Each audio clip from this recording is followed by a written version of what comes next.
En teoría, tendría que ser martes 22 parcial de ustedes y 29 recuperatorio.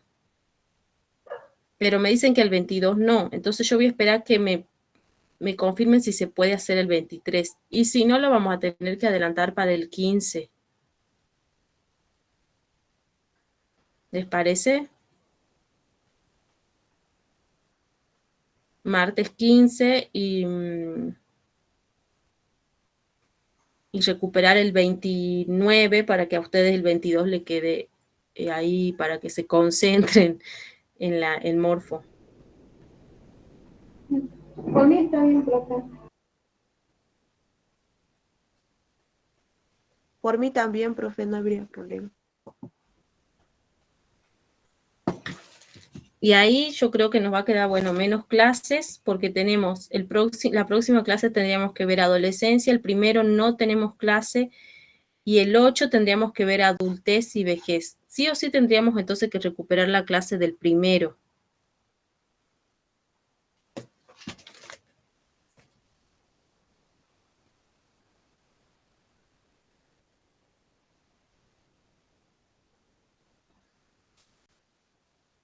Y la tendríamos que recuperar el 2, no sé si pueden. O sea, es feriado, pero bueno. Por mí no habría problema.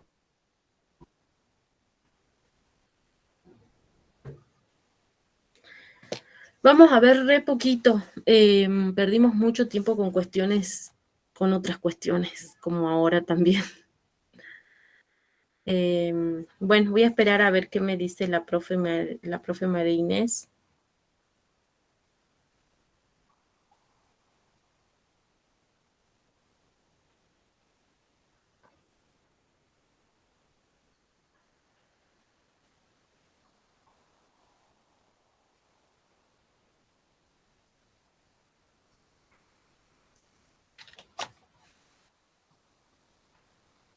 ¿Qué hora es? Es retarde. A ver, empecemos. Yo me desconcentré también.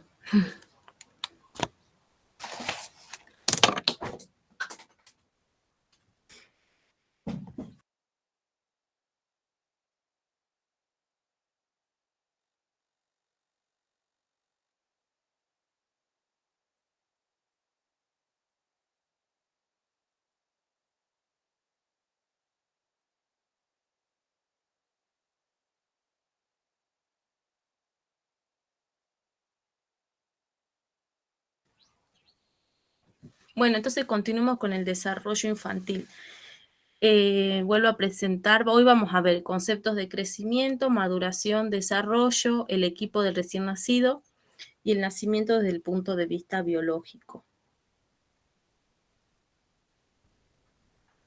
Hemos estado viendo las clases anteriores, ¿se recuerdan las 5 perspectivas sobre el desarrollo?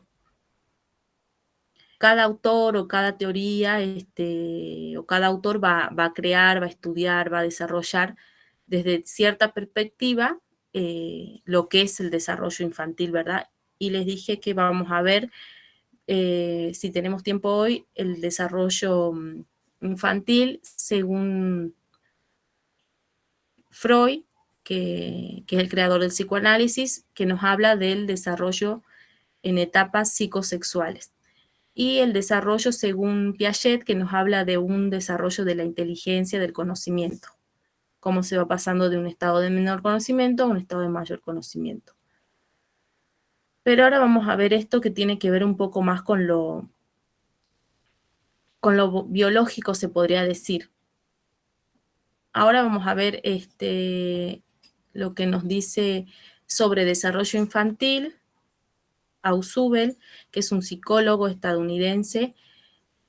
Dice que el estudio del desarrollo del niño es la rama del conocimiento que se ocupa de la naturaleza y regulación de los cambios estructurales, funcionales y conductuales significativos que se manifiestan en los niños durante su crecimiento y su maduración.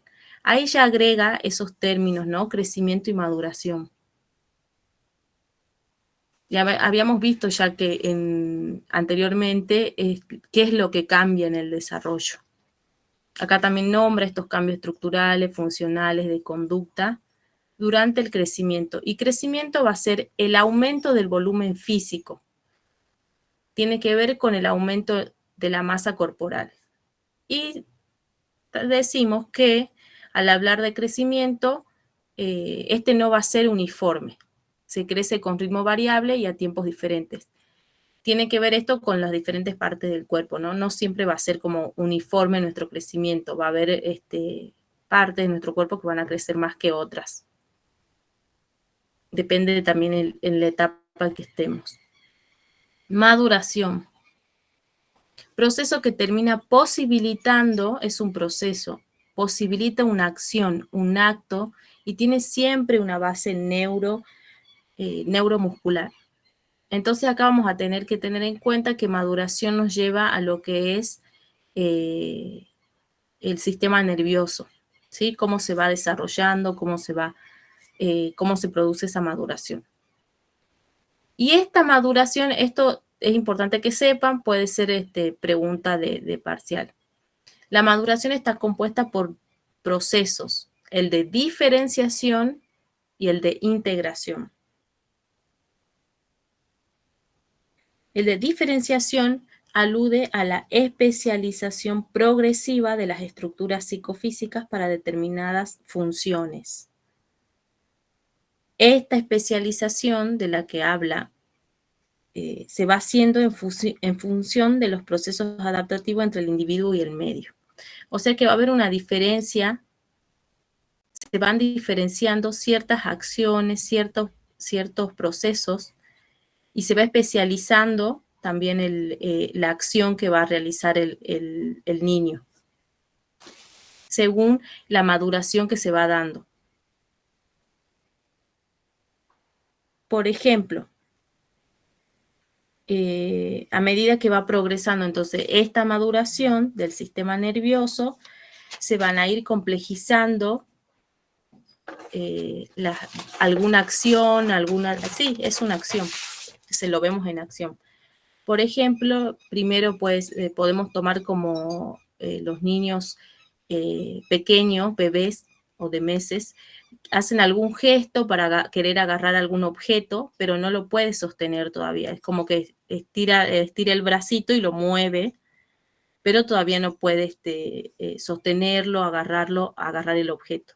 Más adelante, el movimiento se va a especializar, por ejemplo, el del pulgar y el índice, y con ese movimiento de pinza ya va a poder tomar el objeto que quiera el niño, el bebé.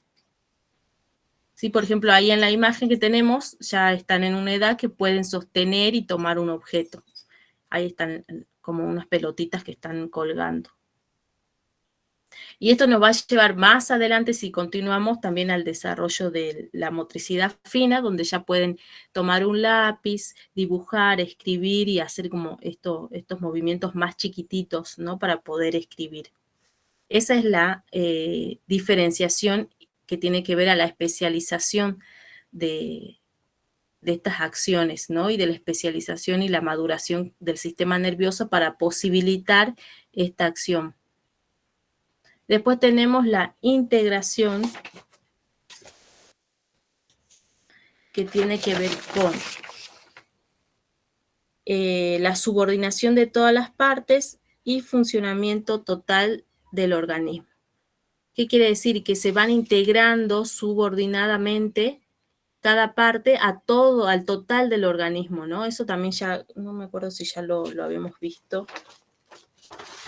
Vamos a ver que en los esquemas de Piaget, en la teoría de Piaget, en los esquemas vamos a ver que también se van como integrando a una estructura. A la estructura de conocimiento se van a ir integrando cada esquema de cada etapa que se va complejizando y va integrando la anterior, a la anterior y a todo el conjunto. Es el proceso de asimilación y acomodación. Sí, vendrían a hacerse la asimilación y acomodación en Piaget, ¿no? Bien. Entonces, bueno, la integración sería esta complementación se complementa la diferenciación, perdón. Vamos entonces ahora al concepto de desarrollo. Esto también vimos un poco de lo que era el desarrollo en psicología del desarrollo y también en el enfoque del curso vital, ¿verdad? Va a existir un cierto grado de continuidad legítima entre las etapas del proceso de crecimiento y dice que las propiedades de las fases previas determinan en parte las fases y la sustancia de las fases siguientes. Nos habla entonces de este desarrollo que da cuenta de etapas sucesivas, ¿no? En cierto grado. Para dar cuenta del desarrollo hay que tener en consideración el factor aprendizaje y lo que se observa durante el desarrollo van a ser influencias internas o externas que inciden en el individuo. Este individuo ya tiene propiedades y disposiciones. Y estas influencias internas o externas van a dar un cambio y también en una determinada dirección. Al apretar el botón, seguramente se sale de la llamada. Acá está el micrófono.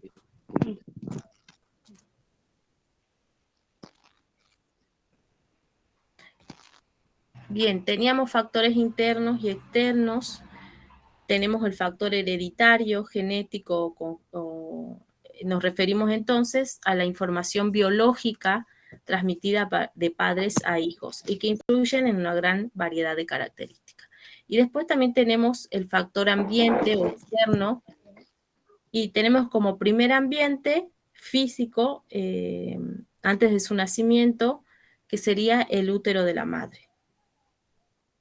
Y acá recordemos que es muy importante los intercambios corporales entre madre e hijo y que el útero esté en buen funcionamiento.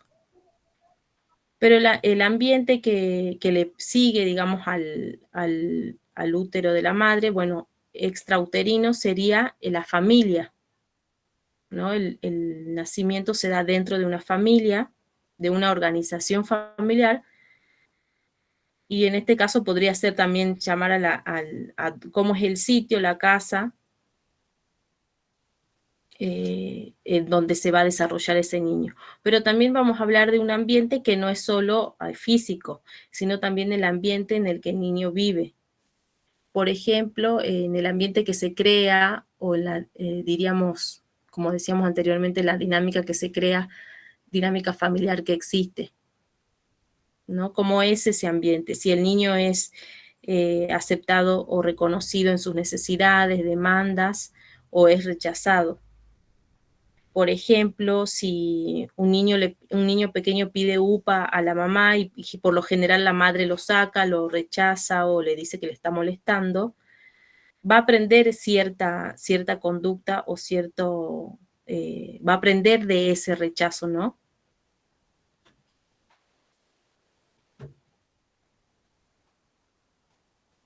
Entonces acá tenemos que desarrollo es un proceso en que el sujeto se va constituyendo y va utilizando en cada instante su cuerpo que inerva, es decir, como que activa, tiene que ver este término con el sistema nervioso, cada instante, utilizando cada instante su cuerpo que inerva para realizar sus deseos.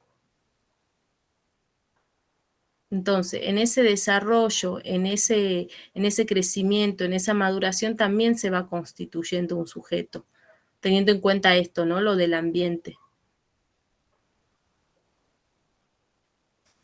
Entonces, ahora en cuanto al recién nacido, va a contar con recursos desde el nacimiento para facilitar su adaptación. Vamos a ver que al nacer el bebé, digamos el bebé humano, no tiene muchas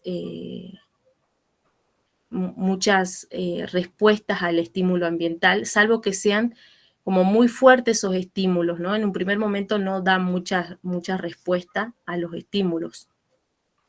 Sí lo siente, y más si son fuertes como la luz o sonidos, o el sonido. Lo que sí va a tener el bebé son respuestas innatas, no aprendidas, son automáticas y comunes a todos los recién nacidos, que son las respuestas reflejas. Y de a poco estas respuestas reflejas van a ir desapareciendo. A estas respuestas vamos a llamar equipo del recién nacido. Esto también podemos preguntar en el parcial cómo está compuesto el equipo del recién nacido, que vienen a ser los reflejos de succión, el reflejo plantar. El de succión, bueno, es el más importante porque tiene que ver con la supervivencia, con el alimento. Y este reflejo ya se va desarrollando en el feto y se perfecciona en el recién nacido, con el estímulo, bueno, del biberón, el pezón, y a veces cuando falta el estímulo también se lo puede hacer manualmente, ¿no? Como se ve en la imagen. Tenemos el reflejo, el bebé también nace, a ver, ahí se me fue, con el reflejo plantar,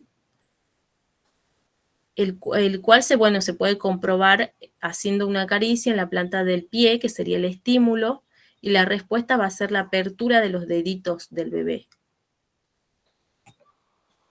Esto lo toman de manera importante porque en la adultez debería desaparecer ese reflejo, ¿no? Y si seguiría, haría pensar que hay una lesión cerebral en el adulto, ¿no? Después tenemos el reflejo de enclavamiento o de sobresalto. El estímulo del bebé sería esa pérdida de base o de sostén que siente el bebé, o un sonido muy fuerte, o algo que como que lo asusta, ¿no? Y se pone como muy, como que tenso el cuerpo, todos los músculos se ponen en tensión, como se ve en la foto del bebé que está estirando los bracitos y las piernitas, están en extensión y está bien tenso, y después llora, ¿no? Ese sería el reflejo de sobresalto o enclavamiento. Y el otro reflejo de tónico cervical del cuello va a aludir a la posición en que duermen los bebés, bueno, de descanso en realidad. La cabecita hacia un lado, siempre el mismo lado, el brazo también, un bracito orientado hacia ese lado también, y el otro brazo hacia arriba. Las rodillas flexionadas, con las piernitas abiertas, los pies hacia afuera. Bueno, los que tuvieron bebé, los que criaron bebé, los que pueden recordar esta posición, y también esto de cuando se asustan y cómo se tensan los músculos y después lloran. Bueno, acá en cuanto a este reflejo tónico cervical, nos da un dato de que la ausencia de este reflejo se da en el caso de los niños con síndrome de Down. Ahí se me fue. Después tenemos el reflejo de presión o palmar. Vieron que los bebés pequeñitos siempre tienen la manito bien cerrada, el puño cerrado, los dedos bien contraídos. Y es esto, si le acercamos algo a la manito, lo presiona, ¿no? Y el reflejo de marcha, reptación y natación. El estímulo de esto sería ponerlo en posición como parado, como se ve en la imagen, al bebé, apoyándolo en alguna superficie lisa. Entonces el bebé es como que va a empezar a mover las piernitas como si caminara. Ese es el reflejo de marcha. Y ahí se ve que es un bebé bien chiquitito que le están haciendo. También esto se utiliza para probar si tiene estos reflejos.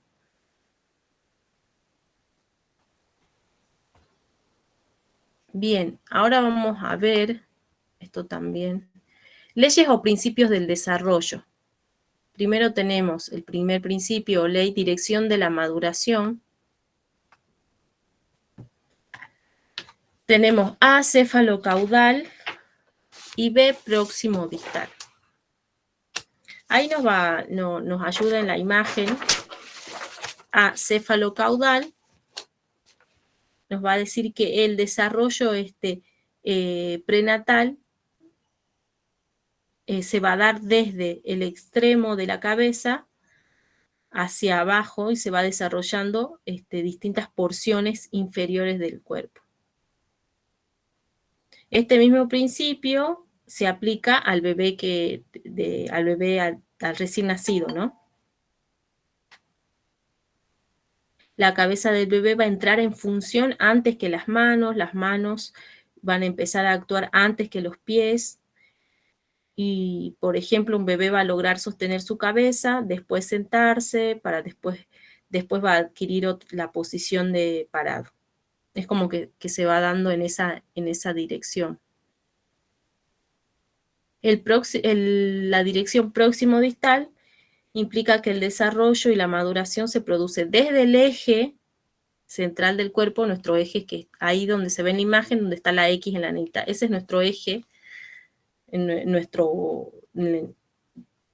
sería en el pupo, en el centro del pecho, toda esa parte del tórax es nuestro eje. Y el desarrollo se daría hacia la periferia, hacia afuera. En cuanto al desarrollo de la prehensión, se observa que a los 4 meses el movimiento de aproximación al objeto depende solo del hombro, y a los 7 meses se va a observar que también mueve el codo, a los 9 meses se incluye la articulación de la muñeca y la mano. Esto también tiene que ver, ¿no?, con la maduración nerviosa y cómo se van reflejando en las acciones que realiza el bebé, el niño, ¿no? Se va complejizando cada acción y también se hace a la vez, se especializa, como decíamos anteriormente. Otra ley o principio, la diferenciación, que es lo que veníamos hablando, se realiza desde lo simple a lo complejo, desde lo general a lo específico. Luego tenemos la subordinación funcional, esto también es lo que veníamos hablando anteriormente de la maduración. Los elementos diferenciados pasan a formar parte de una nueva organización. Es decir, que la subordinación de funciones parciales a una función total que emerge, ¿no?, que es nueva porque tiene nuevas funciones. Otro principio o ley es la discontinuidad del ritmo de crecimiento. Esto también lo nombramos al principio sobre el crecimiento. Una característica del crecimiento es que el cuerpo no crece en su totalidad al mismo paso, sino que hay diferentes partes, regiones o subsistemas que se van desarrollando con ritmos distintos y también en momentos distintos. A ver si tenemos acá ejemplo.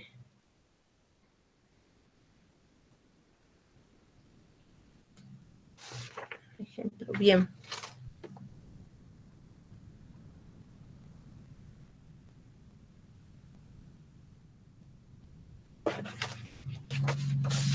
Entonces, estas eran las direcciones de la maduración, ¿no? Leyes y principios del desarrollo.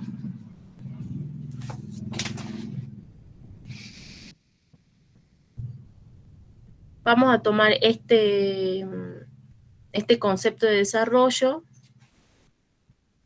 que nos dice que es un conjunto de transformaciones psicofísicas que tienen una dirección dirigida temporal y sistemáticamente, por lo tanto, implica los elementos que componen el crecimiento y la maduración.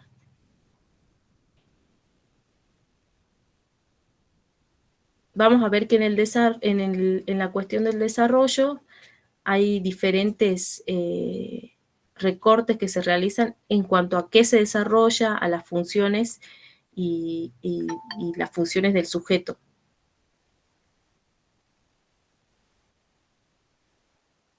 Entonces, vamos a ver que más allá de las funciones y el crecimiento y la maduración, va a haber otra incidencia en lo que es esto, ¿no?, en lo que es la maduración. Por ejemplo, en la organización del tono muscular no va a depender solamente de lo neurofisiológico, sino también el tipo de tratamiento que el otro, o sea, el otro que cuida, el otro en el rol materno, el tratamiento que el otro le va a otorgar al niño y qué estímulos van a actuar en el niño.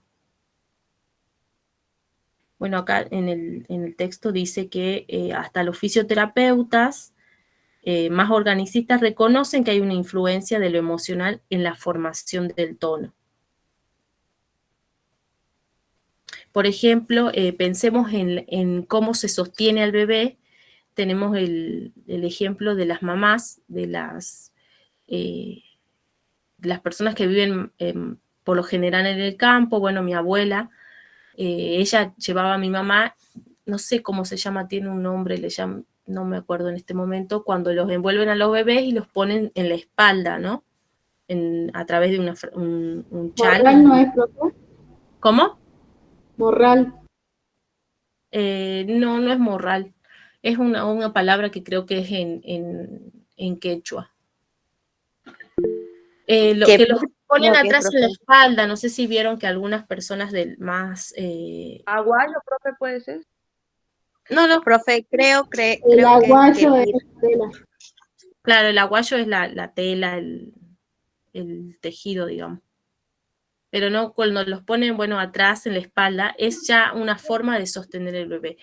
Y podemos compararla con la otra forma que actualmente yo veo que muchas mamás están con este tema de la crianza y usan los fulares y los ponen adelante al bebé, como que los van envolviendo en diferentes partes y los ponen adelante a los bebés. Son unas telas fular, se llama. Ahí podemos ver que hay como una forma de pensar también, ¿no? De pensar al bebé y también tiene que ver con lo que hace la mamá. Esto de ponerlo en la espalda era porque la mamá iba a trabajar en el campo, porque tenía que hacer cosas adelante con la mano, y entonces el bebé atrás como que no molestaba a hacer esas acciones de la mamá, de llevar o cargar otras cosas con las manos. Entonces el bebé iba en la espalda. Y ahora, bueno, en el fular yo veo que el bebé está adelante, mirando a la mamá, conectada, digamos, con el pecho, conectado con el pecho de la mamá. Entonces, esto también, según, desde la mirada, ¿no? de psicológica, va a decir que este otro, en la función materna o función paterna, de qué estímulos le está dando al niño, también va a tener que ver, influir en la organización del tono muscular. Quizás podemos pensar que este bebé que está envuelto, sin poder moverse, con las manitos junto al cuerpo y los pies también muy, muy estáticos, va a tener cierto tono muscular, a diferencia del bebé que está con los brazos y las piernas al aire y que puede moverlo, ¿no? Movilizar.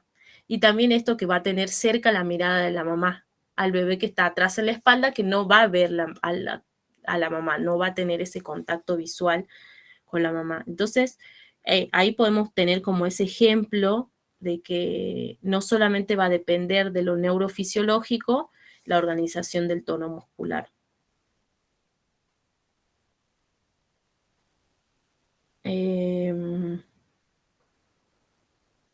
En la infancia, bueno, acá nos habla el texto de que en la infancia tenemos hay varios trastornos orgánicos o que tienen que ver con el cuerpo, trastornos alimenticios, respiratorios, vómitos, fiebres, febrículas, sin explicación médica y frecuentemente están asociadas a situaciones emocionales violentas.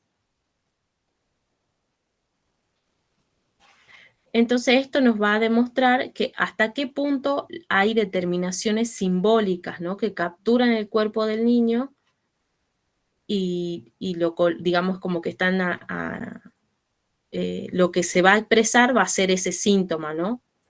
En realidad es un síntoma psíquico, pero se está expresando a través del cuerpo. Bueno, a diferencia de otras especies, el bebé esto es como clave, ¿no? El bebé cuando nace, a diferencia de otras especies, tenemos como tenemos indefensión. Si no fuese por el otro, que viene y que nos sostiene y que nos alimenta, no podríamos sobrevivir. Acá dice, el bebé humano queda expuesto a sus necesidades y sin recursos biológicos suficientes para definir ni con qué ni cómo satisfacerlos. En cuanto a estímulos internos, el niño no tiene escapatoria y solo a través del otro ser humano tutelar podrá operar una tentativa de resolución. Entonces, acá tengo también, ¿no? Hablamos sobre la indefensión del bebé humano. Es que solo a través del otro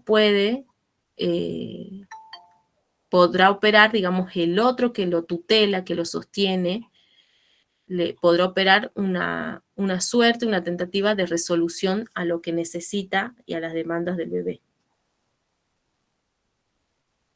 Entonces, esa insuficiencia, esa indefensión del bebé es lo que va a dar espacio a una dimensión psíquica.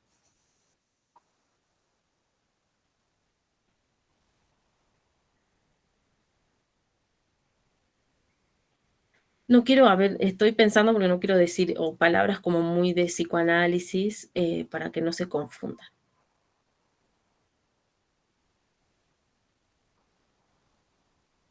Entonces, esa parte, digamos que no la tienen los demás, digamos, los animales, solo nosotros, que necesitamos de un otro, eso es lo que va a inaugurar o lo que va a dejar espacio a nuestra subjetividad, a nuestra dimensión psíquica. O sea, por eso hablamos del psiquismo, de la subjetividad, de cómo se constituye nuestra subjetividad, nuestra psiquis. Entonces, a ver si quiero agregar algo más.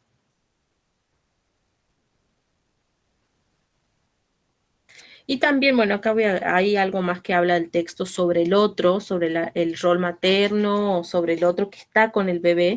El otro primordial lo llama, o la mamá. También creo que clases anteriores veníamos hablando también esto que la mamá, cómo interpreta las demandas, las necesidades del niño, ¿no? Eso también va a tener que ver con las influencias que le van a llegar al bebé para su desarrollo. Cómo toma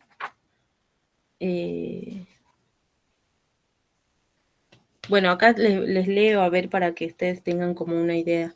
El otro primordial, la madre, toma el pecho como don, la caca como regalo, la voz como llamada, la mirada como interpelación. Va a tener que ver mucho, eso tiene que ver cómo toma la mamá o el otro primordial o la persona que esté cumpliendo ese rol, las necesidades y también esto de poder dar el pecho, de poder alimentar al bebé, cómo lo interpreta, cómo lo toma, qué valor les da, eso también influye.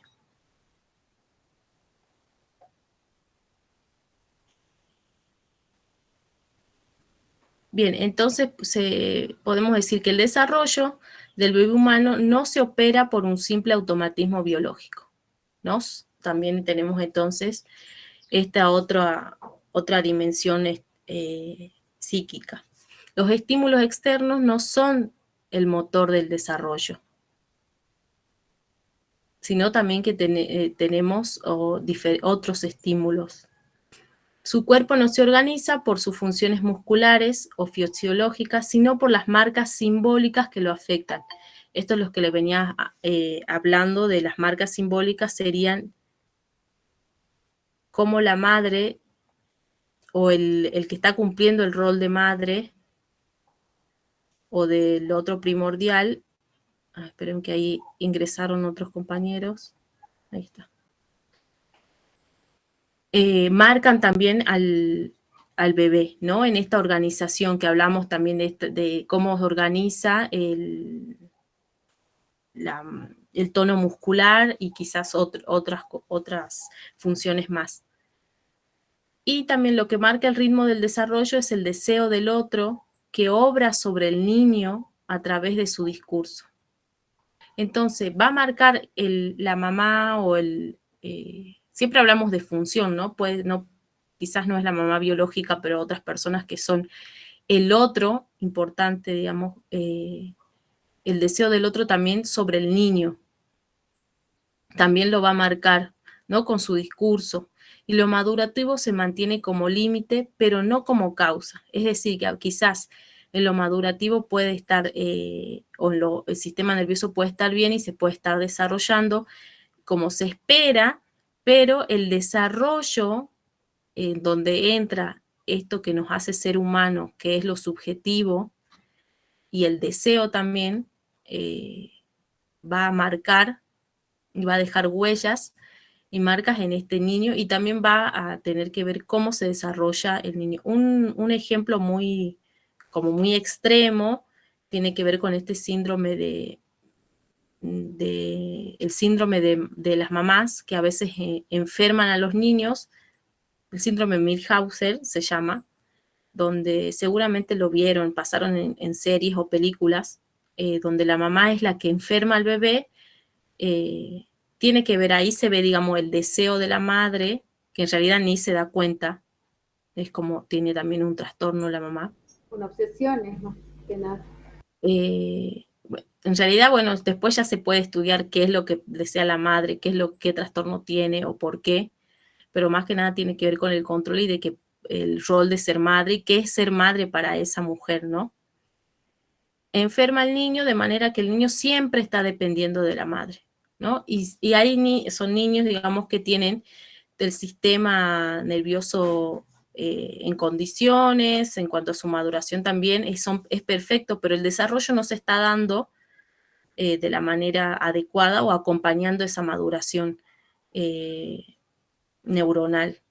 Entonces son niños que se enferman, que están en silla de ruedas, que no pueden caminar y todo demás, cuando sí podrían, pero esto es efecto de eso, ¿no? Del otro primordial, de cómo marca a ese niño. Este es como un ejemplo muy evidente, como muy al extremo, pero hay otros también como que pueden ser más sutiles, pero que también van marcando, como esto de sostener, ¿no? ¿Cómo sostengo el bebé? Si me lo pongo atrás en la espalda, que no me puede ver, que yo no lo puedo ver o mirar, no nos miramos, o el bebé que lo tengo acá adelante, sobre mi pecho, siente mi corazón, y yo lo miro, nos miramos, ¿no? Es distinto. Eso también es este deseo del otro primordial y cómo vamos marcando o dejando huellas en el desarrollo de nuestros niños y niñas.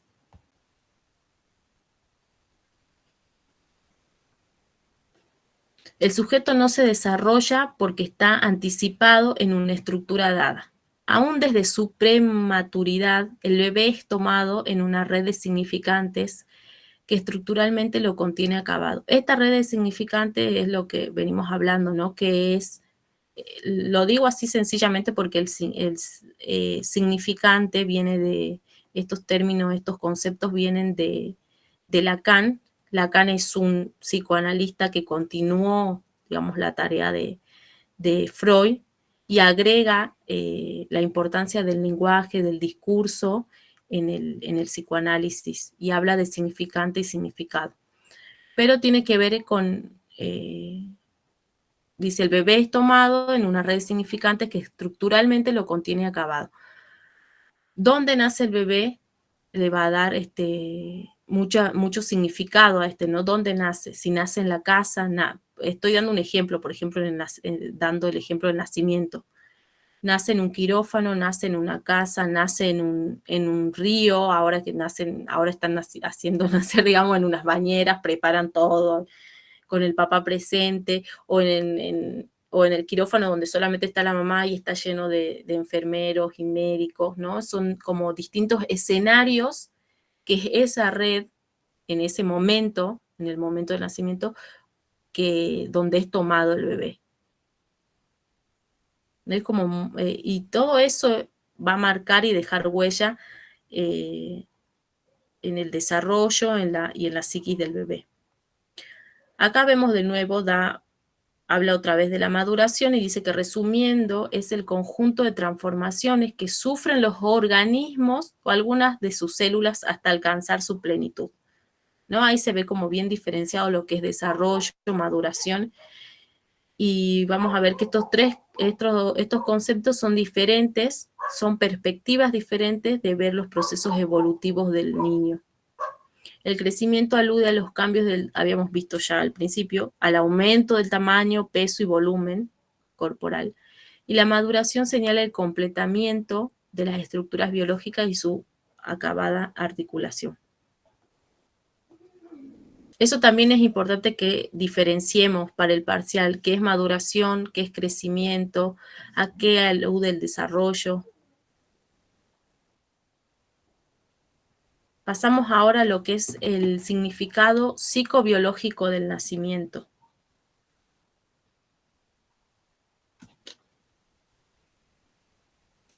Bien, el tránsito de la vida intrauterina constituye una experiencia de la más alta intensidad de estimulación, con el incremento de displacer y la necesidad urgente de adaptación a las nuevas condiciones ambientales, ahí falta la B, que se presentan como agresivas para el delicado organismo. Entonces nos está diciendo que el nacimiento va a ser un momento de urgencia para adaptarse para el organismo, para el bebé, y también que recibe altas intensidades de estimulación,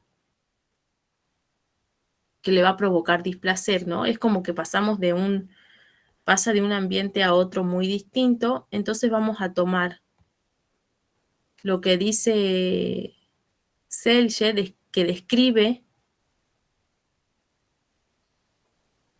nos habla del estrés y describe el curso de reacción como una expresión de defensa.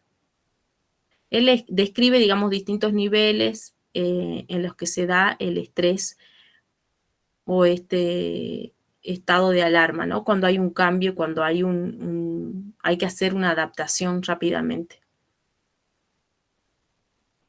Nos va a hablar primero de que, a ver, espérenme que les muestro bien esto.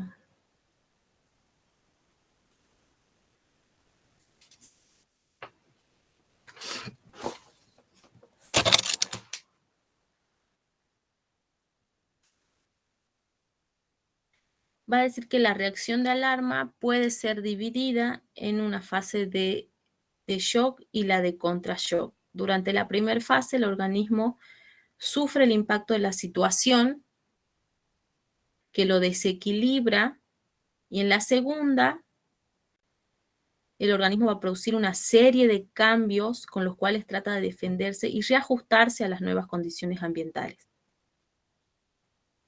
Entonces, este autor va a describir el curso de la reacción como una expresión de defensa. Esto se divide en etapas, ¿no? Está la etapa de la reacción de alarma, que sería en el momento del shock, y donde están los estímulos fuertes, la reacción de alarma. Después viene la resistencia, donde ya se produjeron los cambios y reajustes del organismo a estos nuevos estímulos. ¿Sí? Ahí es como que ya está en un momento de adaptación, ¿no? En reacción de alarma sería el shock, que veníamos diciendo, que es el impacto de la situación opresora y que desequilibra. Y el estado de resistencia sería el anti-shock, donde el organismo produce una serie de cambios para defenderse y reajustarse a las nuevas condiciones.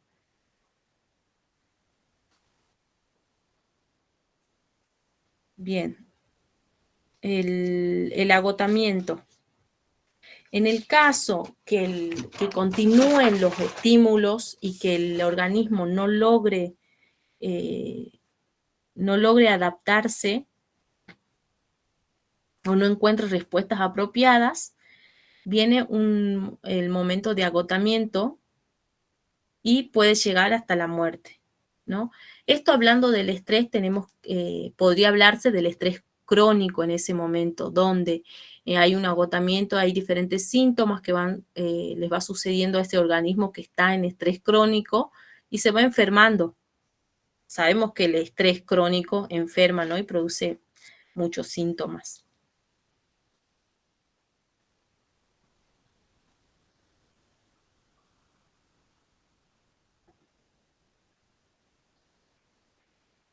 Entonces, vamos a decir que es coherente pensar que esta lucha por la supervivencia que encara el feto infantil dejará su huella en la historia psíquica del sujeto.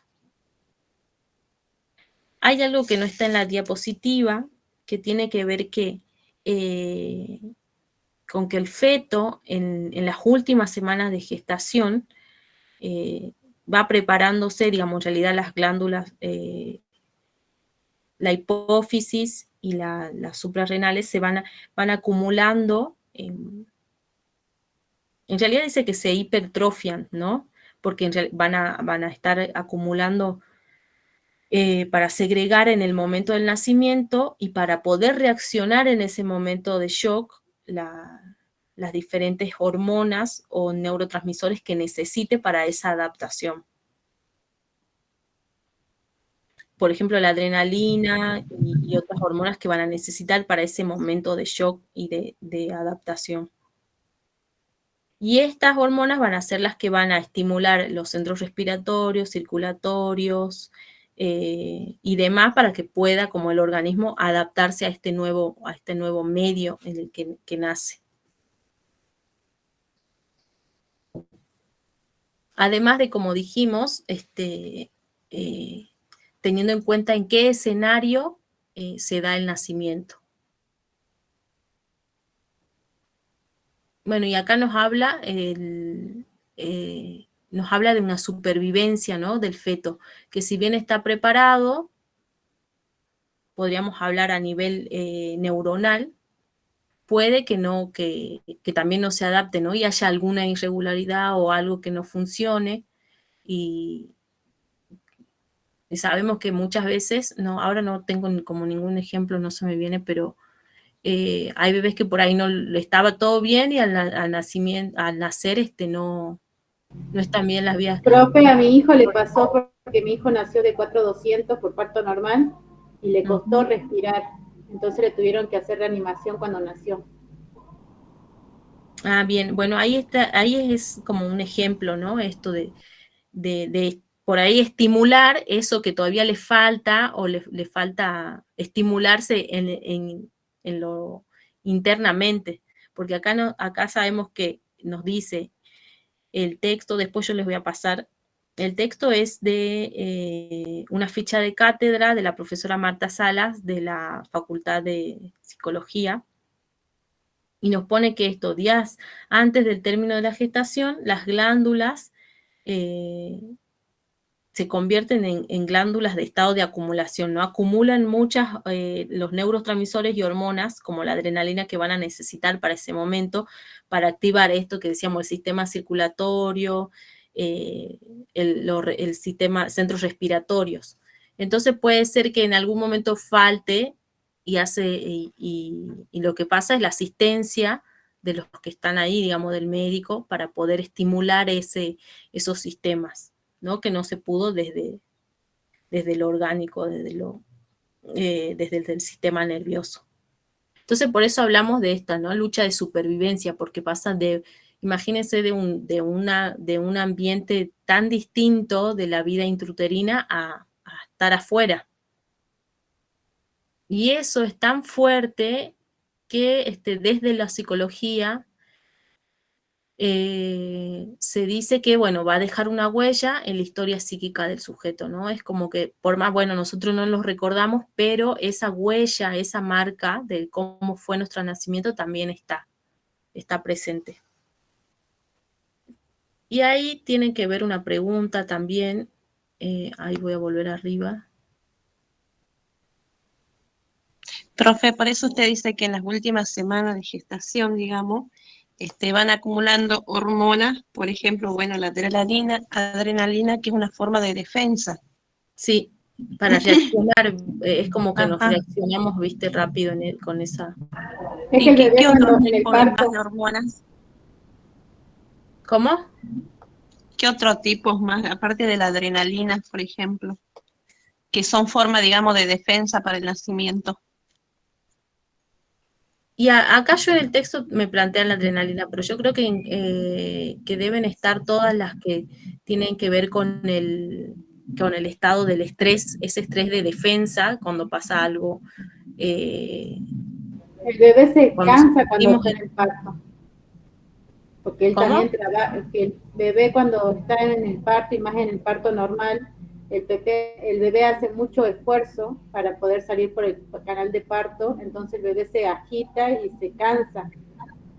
Eso me explicaron a mí qué es lo que le pasó a mi hijo, porque mi hijo nació de 4,200 y no me tendrían que haber hecho parto normal, tendría que haber sido cesárea, porque el bebé dice que hace mucho esfuerzo para poder salir por el canal de parto, ya el ser tan grande, ya de por sí, ellos hacen mucho esfuerzo y más siendo varón, que los varones tienen el tema de los pulmones distintos que el de las mujeres. Ah, mira. Y todo también Ya. lo que eso es más, digamos, sería más la parte biológica, digamos, más que psicológica. Sí, no, y el bebé está, digamos, cuando es parto natural, el bebé está preparado, digamos, para como salir, ¿no? Y hace todo una gira, sale, digamos, en realidad en espiral, ¿no? Y también va a haber eso, también tengamos en cuenta. No es lo mismo un bebé que nació de forma natural y ese esfuerzo que hizo a un bebé que nace a través de cesárea. También van a ser distintas digamos, esas huellas Los bebés nacen o más marcas. hinchados. Cuando nacen por parto normal, al ser tanto esfuerzo, nacen como hinchados.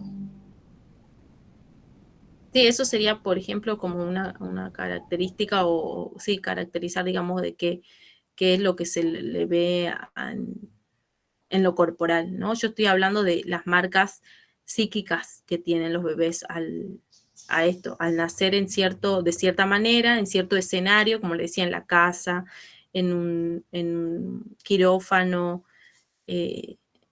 nacer en parto natural Si a mi o por hijo le quedó la cesárea, es secuela distinto. que cuando se pone nervioso le falta el aire, como que cuando llora, solloza mucho y le falta el aire. Y me dijeron que es por esa causa, digamos, el haber nacido y tener que haberle hecho reanimación, le quedó como que la sensación de falta de aire. Ujú.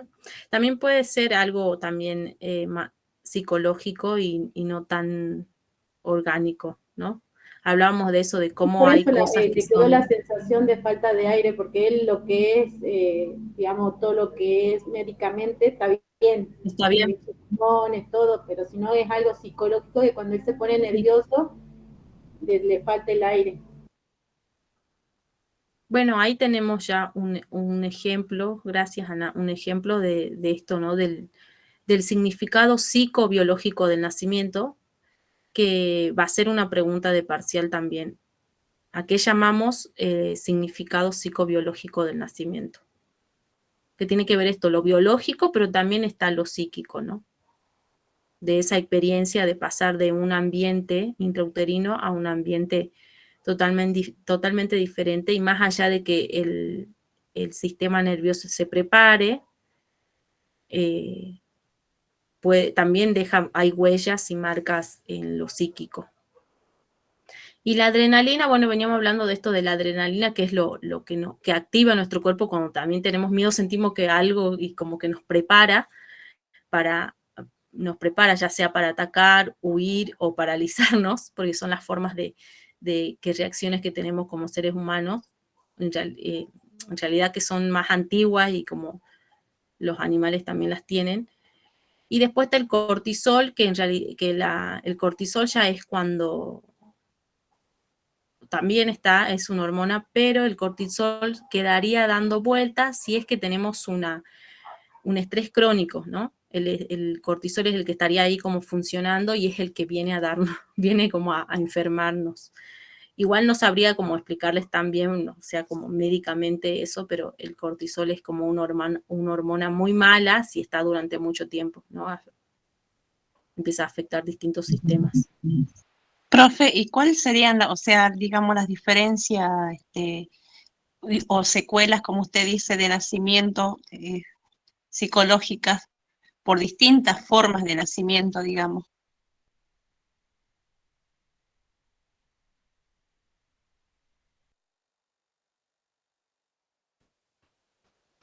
Y, ay, no sé cómo te explicaría.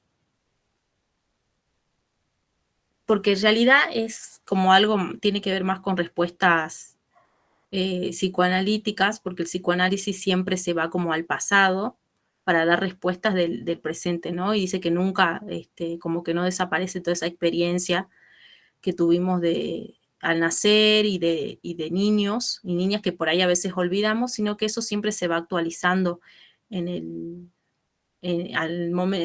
nuestro trayecto, en nuestra trayectoria de vida, ¿no? Y se van actualizando y van apareciendo como formas de respuesta a ciertos conflictos o situaciones que van apareciendo. Por ejemplo, en la de la vida, del nacimiento de parto natural, y haciendo la comparación con cesárea, los de cesárea podrían, no quiero decir que sea determinante, pero podrían ser como personas como más depresivas que los de parto natural, o podrían tender a eso, pero depende de múltiples factores, se llama series complementarias en el psicoanálisis, que tiene que ver un hecho que haya pasado, por ejemplo, esto del nacimiento, y cómo también va resolviendo ciertas cosas en la infancia y qué sucede después, más adelante en la vida adulta, si hay algo que desencadene, por ejemplo, que le pase algo, algún suceso que sea fuerte para este sujeto, y podría, por ejemplo, doy así como un ejemplo muy, por ejemplo, podría reaccionar o su respuesta sería una depresión, ¿no? Podría decirse que pudo haber sido por el tipo de nacimiento, pero además también tiene que haber habido otros factores más que hayan predispuesto a esta respuesta que dio como adulto a cierta situación. Pero no quiero entrar mucho en eso porque es muy complejo, y es muy complejo para explicar. Y como te digo, no es algo determinante. No podemos decir, bueno, si nació así, va a pasar tal cosa. No, porque tiene que ver con toda la historia de la persona. Y todas las historias son distintas, son únicas. Entonces no puedo decir que es algo determinante. Y también va a tener que ver con esto que se va resolviendo o no durante la historia del sujeto.